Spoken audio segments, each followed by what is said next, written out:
आप जरा सोच के देखो कि उसने स्वर्गीय राज्य को कितना आसान किया कि वो हमारे अंदर आकर रहे और हमारे कामों को निपटारा करे। आसान भाषा में ये समझा रहा है कि अब स्वर्ग का राज्य राई के दाने के समान। स्वर्ग का राज्य राई के दाने के समान का अर्थ है उसने स्वर्ग के राज्य को हमारे लिए आसान कर दिया। अब हमारे लिए मुसीबत भरे रास्ते जाने वाले, अब हमारे जीवन में एक ऐसा राज्य आने वाला है जिसे हमारी मेहनत से नहीं मिलेगी परंतु उसके अनुग्रह से मिलेगा। याद रखना है कि उसने आसान किया ताकि वो आप में आसान तरीके से अपने बल को दिखा सके।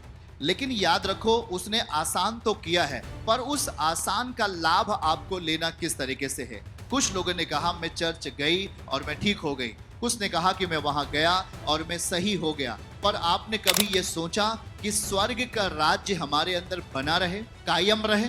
क्योंकि स्वर्ग का राज्य क्यों हमारे अंदर आना चाहता है? क्योंकि वो हमें स्वर्गीय स्थानों में रखना चाहता है। उसने इसलिए आसान किया कि स्वर्ग का राज्य राई के समान। उसने ये नहीं कहा कि स्वर्ग का राज्य बहुत कठिन है या पहाड़ के जैसा है, आप उसे ग्रहण नहीं कर पाएंगे, या आप ऐसे ग्रहण कर सकते हैं या आप ऐसे करोगे तभी वो आप में जाएगा। ऐसा कोई शर्त प्रभु ने आपके सामने रखी क्या? नहीं रखा। उसने कहा तुम कितने भी बड़े पापी क्यों ना हो, कितने ही बड़े आपने पाप क्यों ना किया हो, कितने बड़े आप हत्यारे क्यों ना हो, पर मैं आपके भीतर रह सकता हूं। इस तरीके से उसने कहा कि स्वर्ग का राज्य राई के समान है। जब वो भूमि में बोया गया उगेगा और बढ़ करके सारे साग पात से बलवंत हो जाएगा, सारे व्यक्तियों से बलवंत हो जाएगा। आपका जीवन समस्या का शिकार नहीं होगा। इसलिए प्रभु ने आसान किया कि यदि तुम मुझे ग्रहण करते हो तो मैं सारे मामले को तेरे अंदर आसान कर दूंगा। आमीन।